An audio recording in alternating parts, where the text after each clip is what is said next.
Hola, mi nombre es Sergio Oyer y hoy hablaremos del caso de Intel. Acuérdate que al final trataremos las lecciones principales, por lo que nos vemos al final del vídeo. La historia de la empresa Intel y sus microprocesadores empieza en el momento en el que unos cuantos visionarios llegan en los 50 a Silicon Valley, cuando este aún no se parecía en nada a lo que conocemos hoy en día. Por aquel entonces, la utilización de los transistores en los aparatos electrónicos estaba suponiendo una verdadera revolución en todo el mundo.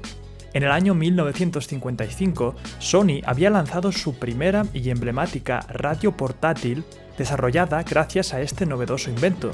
También por aquella época, una nueva aportación revolucionaría completamente el mundo tecnológico: el circuito integrado o microchip.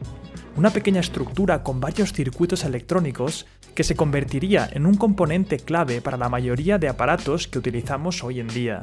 El mundo estaba empezando a abrirse a un universo de posibilidades gracias a estas dos invenciones, y Robert Noyce, uno de estos visionarios que había peregrinado a Silicon Valley años atrás, creía firmemente en su potencial para la creación de máquinas mucho más inteligentes, que en un futuro serían capaces de hacer cosas increíbles. En 1959, Noyce patentó su propio diseño de circuito integrado, y unos años más tarde dejaría su trabajo en Fairchild Semiconductor para fundar su propia empresa junto a Gordon Moore. Así fue como nació Integrated Electronics Corporation, más conocida como Intel. Sus primeras aportaciones en el mundo de la tecnología llegaron con la fabricación de microchips para calculadoras y otros componentes electrónicos, pero darían un verdadero paso de gigante cuando en 1971 dieron a luz el primer microprocesador de la historia. Los ingenieros de Intel habían logrado fusionar el potencial de dos de los inventos más revolucionarios de su época: el transistor y el circuito integrado o microchip. Así, el Intel 4004 estaba compuesto de un total de 4 chips, otros 2 de memoria y un total de 2300 transistores. Todo el conjunto era capaz de ejecutar 60.000 operaciones por segundo, lo que para la época supuso un asombroso avance tecnológico. Se empezó a comercializar y a utilizar en aparatos tan cotidianos como semáforos, cajas registradoras y calculadoras. Aquel pequeño dispositivo era capaz de dotar de inteligencia a cualquier máquina, funcionando como una especie de cerebro electrónico. Pero el equipo de Intel sabía que aquello no iba a quedarse ahí, ya que prevenía que la tecnología avanzaría a un ritmo exponencial y que aquel microprocesador tan solo era el principio de lo que iba a construir en un futuro. Fue entonces cuando Gordon Moore propuso su famosa ley de Moore, según la cual, más o menos cada 2 años, los avances en tecnología permitían que la cantidad de transistores colocados en un microprocesador se duplicase, lo que permitiría crear aparatos cada vez más y más potentes. Y no se equivocaba, ya que en poco tiempo Intel ya había lanzado el Intel 8008, capaz de procesar el doble de datos que su antecesor. Gracias a su potencia, aquel nuevo producto propició grandes avances en la tecnología de la época, estando presente en aparatos de aeropuertos, hospitales, gasolineras e incluso salones recreativos. Pocos años después de fundar la compañía, Intel ya había hecho grandes aportaciones a la sociedad, pero lejos de relajarse, siguieron desarrollando y aumentando la potencia de sus productos hasta que en 1978 lanzaron los Intel 8086 y 8088. La empresa IBM, que había desarrollado su propio ordenador de sobremesa, el IBM PC, eligió el Intel 8088 como procesador para su computadora. Lo cierto es que esto supuso una verdadera explosión para la industria informática de la época, ya que hasta el momento los fabricantes de ordenadores solían producir sus propios procesadores, pero Intel ofrecía la oportunidad a estos fabricantes de disponer de unos microprocesadores mucho más potentes que multiplicarían enormemente las posibilidades de sus terminales. Aquellos dos productos serían el inicio de toda una generación de procesadores para ordenadores, que dirigiría los avances de las computadoras y cuyo legado sigue estando presente hoy en día. A medida que Intel fue lanzando productos cada vez más potentes, logró coronarse como la reina indiscutible, estando presente en el interior de prácticamente todas las computadoras del mercado. En los 80, la compañía Intel ya se había convertido en la fabricante de hardware y accesorios para computadoras más rentables del mundo, y en 1983 la compañía ingresó la increíble suma de $1.000 millones. En 1993, Intel lanzó su línea Pentium, una nueva gama de microprocesadores de quinta generación que iniciaría el camino de una nueva era de computadoras modernas, más parecidas a las que conocemos hoy en día. El primer Intel Pentium, lanzado en 1993, ya contenía más de 3 millones de transistores, comparado con los 2.300 transistores que tenía el primer procesador que lanzó la compañía.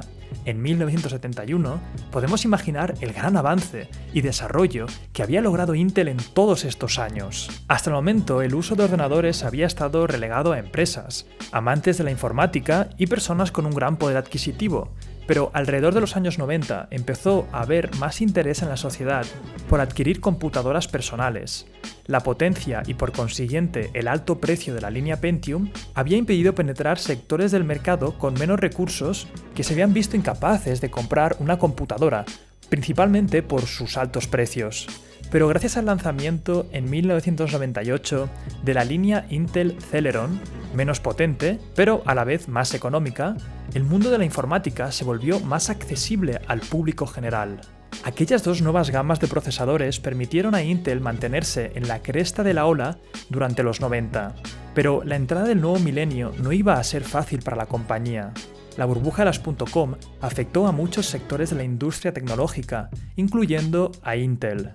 Además, AMD, su mayor competidor, empezó a tener cada vez más fuerza, provocando que Intel, por primera vez en su historia, perdiera cuota de mercado por debajo del 80%, quedándose con un 65%. A pesar de que seguía siendo líder en el mercado de los procesadores, estos sucesos provocaron un descenso importante en las ventas. Esto obligó a que Intel empezara a reformular su propia estrategia de producto.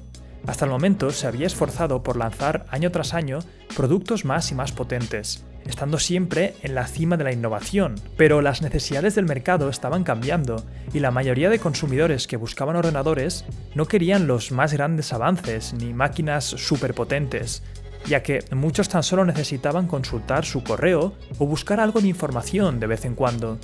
Este nuevo enfoque, junto al auge de la popularidad de los ordenadores portátiles, llevó a Intel a desarrollar una nueva gama llamada Intel Centrino, que no era un procesador en sí mismo, sino más bien una completa plataforma concebida para este tipo de terminales. Esta nueva estrategia ayudó a la empresa, ya que progresivamente empezó a salir de aquella crisis.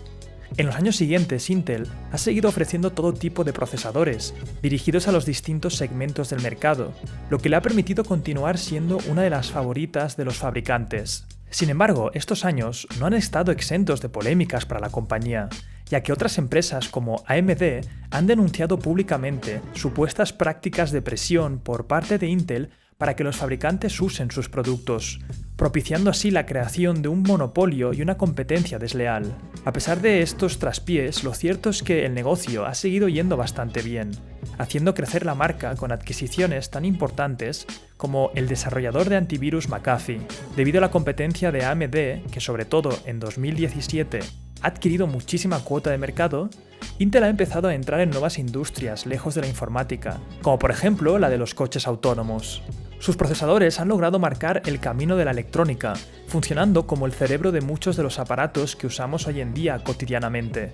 Es difícil saberlo, pero quizás sin Intel y la gran visión de futuro de sus fundadores, que creyeron en el potencial de avance de la tecnología a través de los años, el mundo no sería tal y como lo conocemos hoy en día.